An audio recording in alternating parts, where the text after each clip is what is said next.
All right.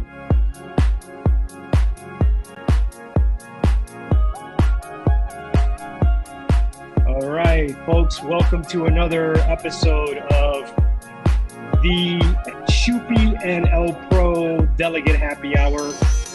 I'm your host, Frank Cruz, aka ElPro, and this is... Hi, this is Shuppi, and we're very excited to have a guest here today. Yeah, hey. For sure. My name is Raphael. I'm from Flipside. Happy to be on the show. Digging the music. Yeah. Sorry. Yeah, that I think. So we still have a long way to go, folks. We're not the best recording people in the world, right? Content production people, but we do have on the show today Raphael from Flipside Crypto. Hey, Raphael, welcome to the show. Hey, hi Frank. Thanks for having me. Thanks for inviting me. Excited to be here with the two of you. And yeah, let's kick it off. That's awesome, and apologies that I'm stuck in a very cool cafe actually here in a very small town in Poland. Is Strzelecin, Poland. Hopefully I pronounced it correctly. Apologies for those from Strzelecin if I did not. You probably did not do it right. Don't worry. Super difficult. Yeah. So let's kick things off. Usually we start with a drink, but I think the people want to know about Flipside Crypto. And Raphael, you're a very active community member. Always participating. I really appreciate what you're doing for the Maker community. I'm sure the Maker community appreciates it as well. We always see you attending meetings, asking questions. You're a proponent, I believe, and you correct me if I'm wrong, of the EndGame. I always see you at every meeting, which they could run 2 to 3 hours long, right? So it's amazing. It's good to have you, Raphael. It's good to have Flipside Crypto. Oh, by the way, big shout out to Fig. I met him at the EthCC conference in Paris. Man, incredible human being, and lots of love for him. And he actually wrote a great article in the last 24 hours. So I'll try to link it to this little show that we're doing here, so folks can take a look if they haven't. But yeah, tell us about yourself, Raphael, and Flipside Crypto. I think we all in the Maker community want to know a little bit more about Flipside. Sure. So let me start with the company. So Flipside Crypto is basically like a blockchain data company. We ingest data from blockchains and then make it queryable in databases, so people can, for instance, find out like what were the top selling NFTs or music NFTs, for instance. Last year on that chain or this chain, we now have data for, I think, 13 blockchains. We just recently onboarded Optimism and Gnosis. And the other part of the Flipside business is user acquisition for blockchains. And what we're doing there is that we're bringing like analysts mostly, so people who can query data, who produce some awesome dashboards. And this is what Flipside is doing. And me personally, I came into crypto 2013 via friends who wanted to do Bitcoin mining, and we tried to build a Bitcoin miner and try to find capital in Austria at that time. And I don't know if any of you ever lived in Austria, but it's a very conservative place. And I can still remember talking to these Austrian risk investors in 3-piece suits, and they were just basically laughing us out of the room because they're like, hey, you want us to give you 100,000 for some monopoly money backed by math? Get out of here. I was like, it didn't go well. It didn't go well. But just, yeah, I stuck around. And then my claim to fame was running an actual shitcoin in 2017, a Bitcoin hard fork. No way. We want to hear about this shitcoin. Yeah. Tell us more. It was actually not such a bad idea. So we said like, okay, so carbon emissions from mining is an issue. So we're going to create a Bitcoin hard fork where only miners who mine with renewable energy can participate, right? And we're going to do it like really smart. So decentralized, miners attest each other's energy usage, basically. And we had a very clever system, actually. That was cool. So we got some project funding by some Ukrainian business people. And they were quite impatient. So after like 4 months, they were like, Raphael, what's happening? The number is not going up. This is shit. We're pulling the plug. And they did. And that was the end of the project. But it was we had a good run. We went to Seoul to pitch our project at a crypto conference there. We went to Armenia to a crypto conference, Amsterdam, like traveled the globe a bit. It was a good time. Wait, was this 2015 in Korea? 2017. Okay. Yeah. I could have sworn I heard Rune last night talk about a conference he attended in 2015 early on when he was putting together with other folks the MakerDAO protocol, and he talked about some shitcoin too that some company was proposing, and yeah, I don't think it ever made it, but yeah, man, welcome to the show, man. Glad to have you here. I think we need to have a lot more delegates and MKR token owners and also core unit members on this show, right? It'd be great. And then, maybe Raphael, you could help me out when Shuppi's on vacation, or I'm on vacation, you could help him and do some interviews for folks to get to know the MakerDAO community a lot more. That's the reason why we're doing the show. But there's another reason why we do it. I think everyone always waits to see this part, I hope. It's the tasting part. It's either a beer, a cocktail, could be coffee, could be tea, whatever, matcha, whatever you're into, yerba mate if you're Argentinian. So today we're going to do a tasting, and we're going to let our guest Raphael be the first one. Raphael, what are you drinking today? So I prepared, and I actually brought my favorite beer. I'm in southern Germany, Bavaria, and I love the Tegernseer Brewery, and I brought their Pils, which I love. It's from Bavarian Brewery. Yeah. Nice. They only do it in these small bottles. Tegernseer is not a small brewery anymore. I have to say that. So it's not like, crafty, but it's a really good beer, well made, kind of bitter. I like bitter beers. I don't like the sweet, like Helles for me. Depends, no? But Pils, always up for it.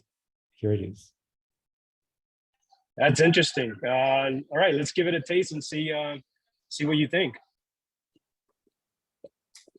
I mean, since it's his favorite beer, it's probably not going to be a 2, right? Out of 5, how many stars? Yes. Well, That's one right. is best or one is worst? One is the worst. One is worst? Okay, no, this is a 5. This is a 5. I love it. Well, that's the first 5 we ever had here. I mean, that's the 4th show, so it's not a big deal. But you really care about this beer, obviously, if you give it 5 stars. Okay, maybe working for an American company, I'm kind of seeped in this kind of hyperbole. Just think that that's amazing. We don't do half measures here. They're amazing or okay. The British also have interesting as a way of describing something. Yeah, interesting. You're in deep shit when somebody says it's interesting. Yeah. All right, so we had our first 5-star beer. What's the name of it again? One more time, because I got to get this beer if it's 5 stars. Tegernseer. Tegernseer Pils. Interesting. Very cool. Hey, Shuppi, let's go to you. Oh, Yeah, actually, sorry. Let me do mine because I don't have a beer. So Yeah, you go first. That's fine. Yeah. So mine's is Whoa! Not a beer. It's an Aperol Spritz, and I hopefully my camera works perfectly fine so folks can see this. This actually is a drink that Nick from Oracle's core unit probably drinks a lot in Milan. So when you're in Italy, you got to grab one of these. But I got one of these at this coffee shop here, and I'll link the name to this pretty cool place here who's allowing me to do this. But yeah, this. By the way, do any of you guys know what goes into this drink? Yeah, I love it. Can you describe what goes into it? Because I don't. That's the embarrassing part about it. I mean, isn't it just Aperol and some, I don't know, white wine? And Wow, so that's embarrassing. I don't know. I think there's bubbly stuff in there. I think it's Prosecco. It's Prosecco in there. Yeah. Okay. Yeah. So maybe if Nick sees this video, he can write on the forum what it's made out of, because Yeah, that's as bad. But no, this is actually tastes really great. It actually has like a very tangy taste and grapefruit to it. So they might be adding a little bit of grapefruit. I know they have an orange here. This because it's a very hot day out in Europe, right, Shuppi? So I'm gonna give this. Oh yes, it is, and no AC. Exactly. Well, they got AC in here, luckily. So it's 4. I'm gonna give it a 4. I'm gonna give it a 4, and I'm gonna hand it over to you, Shuppi. Cool. Yeah, thanks. Yeah, my stash, that what I have at home is not empty, but there's nothing in there what I haven't presented here yet. So I went to the supermarket and brought a bottle of, okay, that's really, really bad, Waldhaus. You can see those great letters, Waldhaus. It's from a very small brewery in the Black Forest. So this is, yeah, some really touristic shit, but no, the beer is really good. I haven't had it for a year at least, so I can hardly recall what the taste of it is. Fun thing is, it's only in small bottles, just for kids, essentially. So give it a try. It's another kid's beer. It's another kid's beer. So it's pretty bitter, but I also prefer it that way. Yeah, and since I bought it just, I don't know, 3 hours ago, it's not cooled down too good, so it cannot be a 4. I mean, you can probably not see it on the bottle, but it already has 5 stars there. So it's the best version of it. I give it a 3.8 to stick to the system that Frank just put up. But I like it, even if it's not too cold. But 3.8. All right, that's great. So we had a 5-star, a 4-star, and a 3.8. What could be better than that, folks? So yeah, so we'll jot down on the forum post the drinks that we've had today. Raphael, I might have to hit you up on the DM you and ask you how to spell that German word. But yeah. All right, so let's get into it, folks. There's been a lot going on, right, in MakerDAO this week. I mean, it's just amazing, right? And it's also kind of a really nice thing to have, right? Because it keeps you going, it keeps the blood flowing, so to speak. Although sometimes maybe your blood might boil too hot, right? So there's a lot of interesting topics been going on. Right now we have some polls that probably ended already. If one of you guys want to check real quick. Any thoughts on the polls that were posted today, Raphael? Yeah, I think they have 1 hour, 1 more hour to run. 1 more hour, okay. And is there anything there that you think should move forward, or do you agree with all 3 polls? Well, we voted no on the technical reallocation process, and it was a little bit of a hard choice because basically I really like the proposal in a way that, like, you know, getting budget allocations on a more objective basis. But I just think that, and I think Chris Black was the first to point it out, it just had so many ways it could go wrong because it was so generic. And there was a ton of power, in theory at least, that strategic finance could have, you know, grasped, and a lot of centralization that could have happened as a result. And so I was like, hey guys, I love that. I love the dialogue. I love what you're bringing up, but like you need to button that down. I mean, this is not where I can comfortably vote yes on that. So I'm talking to Pipco, and I talked to Seb a little bit, and like I hope, I mean, actually it's gonna pass. So there's that. But like from my point of view, there needs to be a lot of clarification. So okay, who's actually doing what? What's the process look like? Where do the KPIs really come from? How binding are they? What kind of timeframes do we look at? So there's like a ton of open questions, much to open. From my personal point of view, and I think like what we've seen in crypto over and over is it's the dark forest out there. Like people will find every possible vector of attack and use it against you. And this is just too much. You know, it's wide open. Yeah, I can't support that. Yeah, I can certainly agree on that, but honestly, I don't. This aspect of dark forest and this is going to be exploited. I mean, this is just a social contract, so nobody is going to drain funds here and stuff like this. And actually, I'm not too unhappy about this passing. I think it's actually fine, and I actually like the initiative as well. My point is more that if we have this passed, but still have some decent amount of no against it, it will be at least some kind of warning shot that is fired. So I'm actually not unhappy that it passes and it can continue. And this is not, I mean, we're not at a point of no return or something like this. So if this is going rogue, or even the most paranoid people can say that this is not going to end well, we can just try it out. This is nothing is going to change just by having this one passing. That's at least my view on it. But I'm also not too much on KPIs and all that stuff. I'm actually more afraid of that we are losing momentum just by setting up some kind of, or that we waste a lot of energy on coming up with objectives and KPIs and all of that stuff. But yeah, that's just my personal thing on that. But probably Frank has a totally different way of thinking about this, right? I do, but I want to give the platform to our host, and then I'll follow up. Go ahead, Raphael.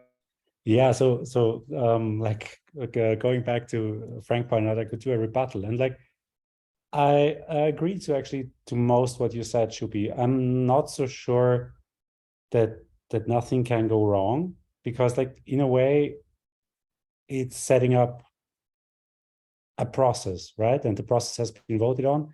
And of course, you could argue that you say, hey, the process is so vague that nothing is set in stone. And this can actually go both ways. It can be interpreted to do a lot of centralization and say hey, actually, look, we have that mandate. But it could also be interpreted that okay, it's just a basis for discussion. And I think that's how strategic finance meant it. But I'm not totally sure this is what's going to happen. So I'm curious as how this will evolve. But I definitely agree that before anything actually happens on the platform, on the DAO that's binding, there needs to be another proposal or two or three. So given that, I think, yeah, we have that wiggle room. Yeah, but I mean, just from a procedural perspective, the mandate of strategic finance has not changed at all just because of this on-chain ball.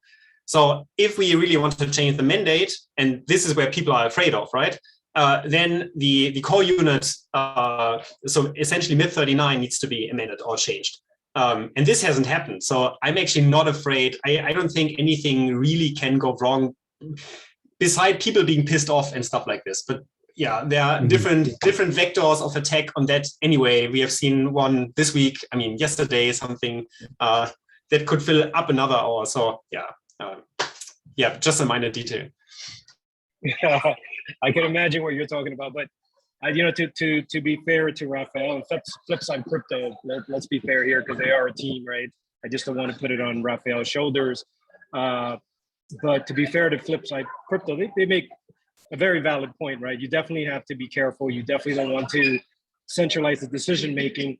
I do believe, though, if that does happen, Raphael, Flipside, you guys could understand that I have your back on that. That if this is a thing where strategic finance is going to take over the realm and kind of guide the whole thing, then I think even Shuppi would agree that we would not vote for something like that. So I hope, by the way, would you be participating in some of these discussions, Flipside and yourself, Raphael? The KPI setting? Yeah, exactly. Yeah, definitely. I think basically the point you made on the forums about changing it to kind of key performance questions, I think that was very valuable. This, I think, is exactly the kind of process I'd love to see.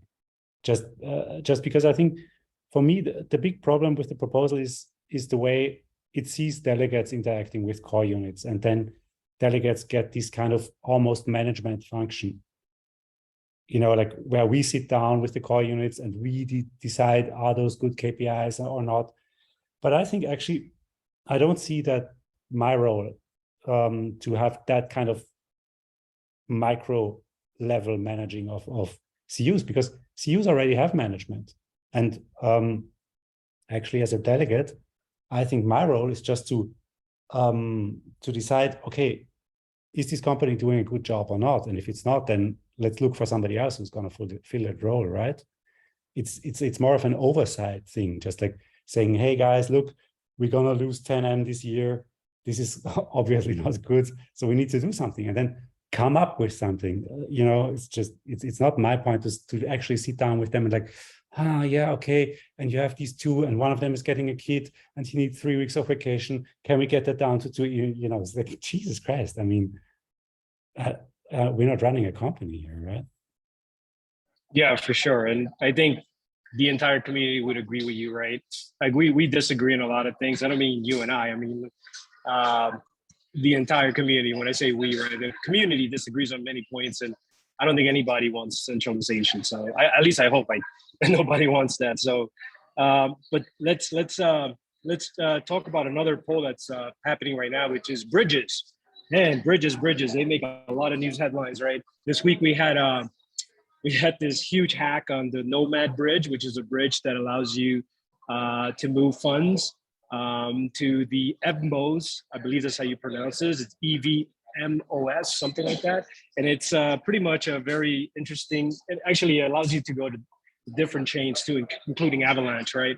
But we had a huge hack, and I think anywhere from 150, 160 million to 200 million. I mean, all the media headlines have been from, you know, the biggest news companies, CNBC, to, you know, the shitcoin companies, like, I don't want to say, you know, CoinDesk, because I like CoinDesk. They're pretty cool. I think they tried, but you know what I mean, right? So the headlines are all over the place. So, I mean, Shuppi, are you able to give us a background what happened there, or did you follow it closely? I know it had something to do with an audit, and I believe somebody was able to figure out, and you can duplicate the transaction. All you had to do was put on your ETH address, and you were good to go. And it became the first ever, I believe, Metaverse live looting. So imagine like a looting in New York City when everybody's just attacking, you know, your local decentralized looting. It was, yeah. Actually, I have not followed more than that was basically on the headline of Twitter, because I gave up on staying on track with all of that stuff.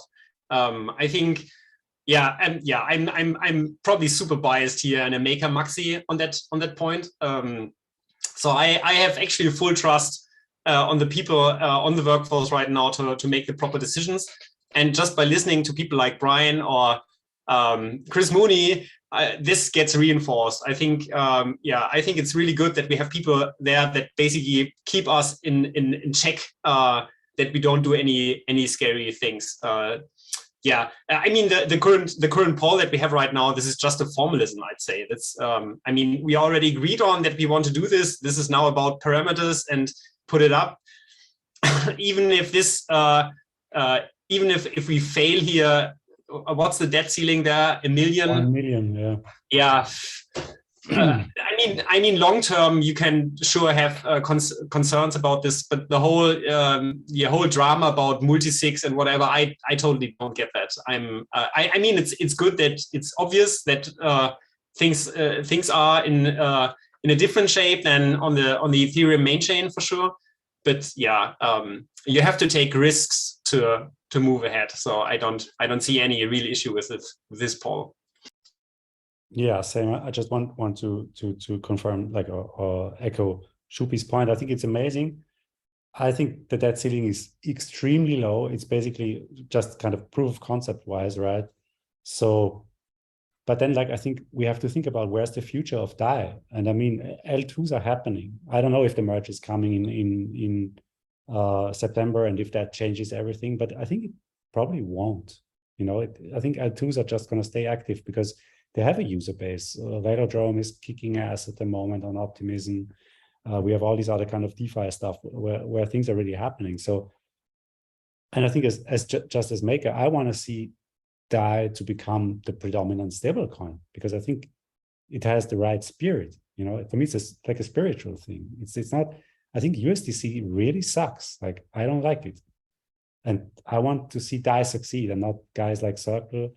And I have no idea what Tether is doing, but you know that's a whole other kind of worms. So you know that just leaves us. And since I'd love to see Maker succeed, we need DAI on L2s, and that means bridges in some way. And either we operate the bridges ourselves, which I think is what we can control best, and we're probably the best in class to do it anyway, just because of this rigorous approach of of thinking about risk so well, and others are just kind of YOLOing in that space. I think, just, oh yeah. Yeah. So yeah, I wish I could like your comments with the 100 emoji and stuff and like pop them up all over the screen, but unfortunately I can't. But yeah, I agree with you, man. Like, the Maker Teleport. I'm expecting very nice things from the Maker Teleport. I'm super excited about Starknet, Optimism. Big fan of Optimism, Arbitrum. Yeah, they have a big future in my opinion. Not financial advice, but yeah, I believe myself personally. So, but you mentioned something about the merge and stuff. What's Flipside or your personal feeling outside of Flipside, or maybe you want to comment on what Flipside thinks as far as like the proof of work folks, perhaps thinking about continuing to mine Ethereum somehow, some way. I'm sure you heard the chatter this week. What are your thoughts on that? So Flipside doesn't have an official position on the merge. We're going to cover it in the data. That's for sure. So that's exciting just to see, how much is staked, how's the stake gonna go with Lido and all that stuff. So that's interesting from a company perspective. Personally, I'm super excited. I mean, I think it's the right thing to do. I've going back to my shitcoin days of renewable mining, I think, it can be done. It's not being done. That's the thing, because I can have a miner like on my solar farm at home. And actually right now, if I put some solar stuff on my roof, enough solar stuff on my roof, and I run a top of the line Bitcoin miner, I get 12 cents per kilowatt hour just by mining Bitcoin. That's 4 times as much as I get from the electricity company when giving it back to them. So amazing. But I can only run this miner for like 5 hours a day in winter and like maybe 10 hours a day in summer. Am I gonna do that? I mean, in Germany, probably yes, because as soon as I get the electricity out of the power outlet, I'm paying 60 cents and I'm like, okay, bye. Yeah, for sure. What about you, Shuppi? Are you running a Geth client on the Beacon chain or what? So I'm on the Gnosis beacon chain and on Girly. Yeah, I mean the Gnosis thing I just did because I could. They basically gave me validators for free when I bought the Debt Note thing. I don't know, 3 months ago or something like this, and I just bought 2 because I really love the deal. So I have the spare Debt Note running here, and Girly is just there to basically check if everything is working, let it run for a couple of months, and eventually I'm going to do this with Ethereum main chain for sure. Yeah, I think that's just part of the decentralization aspect to participate on your own in the whole chain. So, is it loud, the Debt Note? No, not really. But I mean, it's in the basement, so I can't even hear it. But it's really low profile. It's loud when it has to sync all the stuff, but later on it's not loud.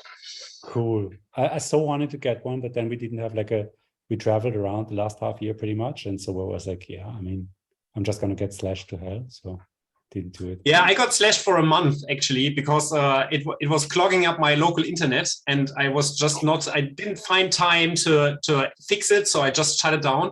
And a couple of weeks ago, I retried again and found out how much I have been slashed. It was not that much actually. Okay. I'm already about to be break even again. Cool. But I was not running it for, I don't know, 2 months, I guess. Oh wow, really? Okay. Yeah. I mean, at least on Gnosis, it works that way. I had to laugh out loud when you were like, I got slashed to hell. Because that should be like some kind of acronym or something. Slash to hell, STH, right? STH. Awesome. So yeah, the EndGame meeting yesterday, Rune spoke about a little bit about what he thinks the future of Ethereum is, and obviously he's super bullish. But Raphael, there was a comment there about like maybe Ethereum will be, EndDAI, of course, will be the dominant currency. Do you remember that comment? And what are your thoughts on that? Like maybe there's going to be chaos across the world, right? I mean, we're having like this heat meltdown here. I'm in Europe, like you guys, and it's super hot out here. But yeah, but as far as the economics of the world, I mean, what are your thoughts on that? Like, Do you see one day just ETH being like the premier currency, or maybe DAI just being the currency that that doesn't necessarily need to be pegged to the US dollar? So I love the question. You bring the heat now, Frank. Huh? Well, it's hot out here, so somebody's got to bring the heat, right? So, well, just my personal opinion, this is not financial advice and not represent the company, is that I think money and state need to separate. Because when you have fiat money and you have politicians that are elected in a popularity contest, there's no universe where this doesn't fail. Because every politician is incentivized to just give out free candy, oh yeah, oh you're old, oh you need a little bit more money, okay, oh your business is probably in some kind of difficulty, oh here, have a little bit of money, oh actually we can print even more, and then I can do all these crazy things like shut the economy down for 2 years because I'm just going to reimburse people, and I think personally, I think we are at this point now, and I shared that TikTok video of Christine Lagarde on this talk show, and this was the scariest thing as a European I saw in a long time, because there's the host and he's showing her the balance sheet of the European Central Bank, and it's just like a hockey stick, just boom, and he's asking her, so what are you going to do about it? And she's like, it's going to come down in its own time, it's going to come down. And that's it. That's her comment. And I'm like, fuck, no. I'm changing everything to Swiss francs right now. So Shuppi, are you also grabbing some Swiss francs right now, or what? I mean, I just have so much debt on fiat that I actually, I embrace this future. It's fine. I'm good with that. Yeah. You probably bought a house with these kind of credits with yes. sub 1%. Yes. People nailing it. Yeah. I wish I would have done that. That's awesome. And by the way, just to clarify things, I'm not sure if that's what Rune was referring to as, Ethereum or DAI being the ultimate currency in the world. So, but I mean, it is possible, right? Anything is possible in this crazy world we live in. So, but I wanted to switch gears towards something that's come in the last 24 hours, which is delegates will be talking about in the next delegate talk, which I think is number 5. And it looks like we're going to be talking a lot about the real world finance team splitting into 2. Tim, you have any comments on that? I mean, what's your early feelings on it? Yeah, so I mean that there is some kind of struggle within the team that is it was not really obvious, but if you read behind the lines, you could have seen this coming for quite some time already. So yeah, I can't take any position right now, but I think it's good that stuff actually reveals in a way. Because there cannot be any negative outcome of that on the long run. It's going to hurt a lot right now, and people are pissed and probably treated unfair a lot. But yeah, I mean, this is something that just needs to evolve in any direction. So yeah, I don't know. There's little I can say about this right now, to be honest. But there is some kind of friction that was obvious. Do you think the funds are safe? Like, that there's like a ton of budget they have, right? So is that safe, you think? Yeah. I mean, social credibility is a thing, and the multisig that has control of all those funds is controlled by multiple parties, even outside of the core unit. And no, there's not a single person in there that I would say would rug pull us. Okay, cool. Yeah, I was wrong a lot of times already, but that's at least my view on it. I believe RWF is under an auditor's wallet.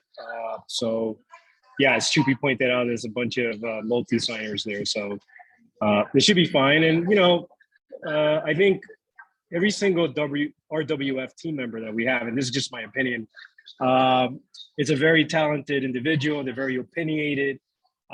So these folks can probably run their own core unit because they all have that, that alpha mentality. Like, they definitely know real world finance a lot better than most of us. All right, I'll admit that. I'll be the first one.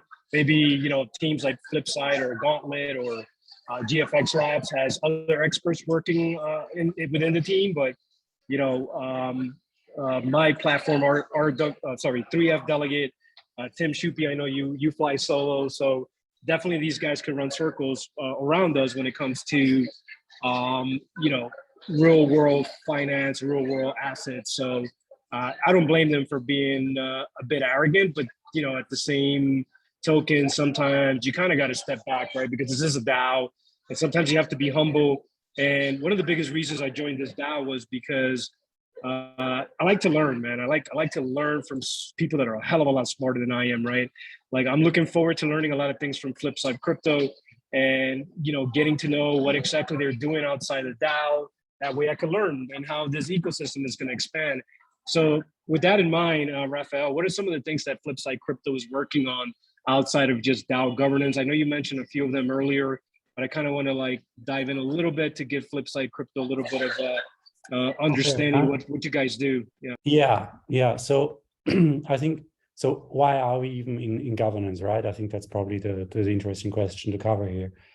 And it works like actually Maker is a very separate topic, because we went into Maker basically as R&D, because I think Maker is in some ways, especially in governance, it's like the most advanced DAO by far. Like it probably doesn't have it didn't do like the most experiments, but just like scale and buttoning down process, I think by far the number one aspirational DAO, and where you can learn a ton. So that's why we went in there, because like the way that Flipside works is that some of the blockchains pay us in delegations. They say, hey, here's a ton of tokens, run a validator and vote, like use those tokens. And that's what we do. And then they want us to be active in governance. But I think like what Maker has is this massive workforce and lots of pushes towards decentralization that other protocols simply don't have yet.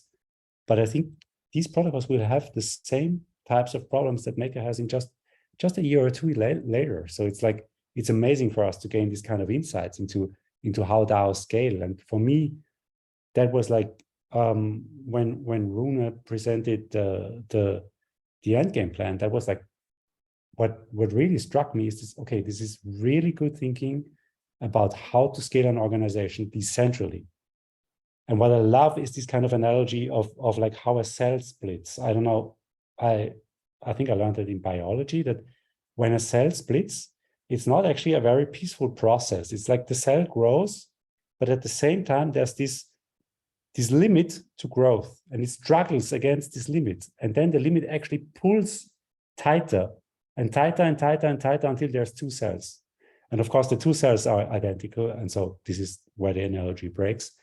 But I think the process is amazing. It's exactly what needs to happen. We need something where, without governance interference, without somebody sitting down and deciding this is the future, a decentralized organization kind of spreads and grows basically like an organism. So I'm very excited about that. And for Flipside, like I think we kind of spin out our own DAOs. We started with Metrics DAO, which kind of replicates the Flipside model of producing analysis. And this is like going towards decentralization at the moment, releasing a token at some point and turning over governance to the community. And we're gonna release other DAOs as well. And this is, I think, where we headed, especially going forward in the next year or two. Yeah, I think this is a great time for building, right? So you guys have really good timing here. So you joined the MakerDAO community at a good time, and you're building some new DAOs. So I'm super excited about that. What's your overall take as far as the ecosystem? What are you the most excited about during this bear market, quote unquote bear, right? Because I'm still not convinced that it's a bear, but what are you most excited about? What do you think is the future of the ecosystem of decentralized finance? How are you seeing things from your point of view? So, I mean, I'm happy to hear some other opinions there, but just from my personal opinion, is like, I would love to see more real world adoption. You know, like this whole promise, banking the unbanked, getting crypto out there. I mean, I have an American Express card. It charges 6% for small merchants, 6% credit fee. Like, this is disastrous, basically, you know? So, like, why aren't those people accepting crypto? Yeah, it's a great point. And I think today on the MakerDAO Discord, I posted this study that I found. It's actually a survey about merchants, right, are getting ready to take crypto as payment rails, right? So yeah, I mean, that's huge. Shuppi, what are you seeing over there in your neck of the woods? I mean, are you seeing anybody taking DAI for one of those very nice beers that you drink on this show? No, that's not happening. And I mean, in Germany, we still prefer cash. I don't, but I mean, there are still restaurants where you have to carry cash. Otherwise, you won't get any service. So Germany is pretty strange. But just to the reference that we had from this call of ETH and DAI will be the dominant currencies in the future. As long as DAI is pegged to a fiat, it's not going to happen. That's just one of the things. So I mean, it doesn't really matter if it's cash or if it's DAI. It's just a matter of convenience right now. But if your theory of we need to split money from state is true, then we can't really peg to just one single fiat on the long run. But yeah, anyway, I mean, I still compare the whole situation right now with the internet in I don't know 1990 or something like this. It's still going to take years until we have real adoption. And I would also love to see real adoption, but we can innovate a lot right now as well. We don't need to hurry for retail adoption in 2 years. It's not going to happen anyway, I think. Yeah, I mean, to be fair, your point about the DAI being pegged to fiat, you know, we can always come off, and I say we, I should say the DAO, the community MKR token holders can go to something like the TRFM, right? Which is the target price that RAI protocol uses, right? Not the most popular token to pay for your beer at the local bar, but you know, they're trying pretty hard over a RAI. So shout out to them. I guess I wanted to end this with, you know, a little bit of thoughts on what the next 6 months will look like for MakerDAO. We'll let Shuppi go first, and then Raphael, maybe you can comment on what you think will happen over the next, actually 5 months, right? I think it's only 5 months left for the year. So Shuppi, what do you think will happen in the next 5 months? Yeah. So I mean, I'm a super impatient person, so I don't get why we're still not on L2 that much. So I would say that the best things we can see this year is really some kind of supply and demand for DAI on L2s. And actually, I don't expect too much happening on the real world assets front, to be honest. But this is just because because I'm just so impatient. I don't know, how long have we been waiting for Stockton? Like at least a year? I don't know. This is, So L2 is my bet for this year. Well, quick question. Will the EndGame, at least ETHDAI or M0, come into fruition by the end of the year? Yes or no? No, I don't think so. I would love to see that, but I don't think that we are going to see this implemented and deployed on mainnet until the end of the year. Stuff like this just takes long. Raphael, what's your prediction for the next 5 months or 6 months, whatever is left of this year? So my prediction is getting more profit out of the PSM. And I think that's probably going to involve some L2 stuff, definitely. And no, actually it won't. But I think L2 definitely bullish. Should grow. I just hope that our risk averseness doesn't stand too much in the way. So if we have 1 million for a bridge now, I mean, it's that's not going to move the needle. So I hope L2 adoption. Regarding the EndGame plan, I think we can have a product by end of the year. Not the whole thing, not the whole MIPS, but ETHDAI, why not? It's not that complicated. Yeah, I Maybe agree. just, this kind of magic engine stuff, just formulated at least. Maybe not implemented, but formulated. I think we can get there. Exactly. I agree. I think ETHDAI definitely is very possible. And I guess I would be kind of disappointed. Would you be disappointed if we don't get ETHDAI off the ground by December 31st? If it won't happen by then, yeah. I think I don't know why. I mean, there must be then some like political reason, because it's like tied into a broader package. But I think we can probably just do that. That's awesome. Any final thoughts today from our special guest, Raphael of Flipside Crypto? Anything you want to say before we go? If you've never been to Southern Bavaria, come visit. All right. Sounds like fun. Tim, any final thoughts on your end? No, yeah, I mean, it was the long-term plan to have a guest here. I really enjoyed it having you here. We need to have more guests here, Frank. I think that's a perfect setup. Was I like the first guest? You were the first one. Yeah. That's right. Yeah. Thanks a lot. Welcome. See you guys soon. You're special, man. You're special. And yeah, so thank you for coming on, Raphael. Hopefully we'll have you back. Once again, this is the Schuppi ElPro Delegate Happy Hour. Did you guys finish your beer or what? Yeah, it's empty. All right. Cheers, folks. Cheers. Cheers. All the best.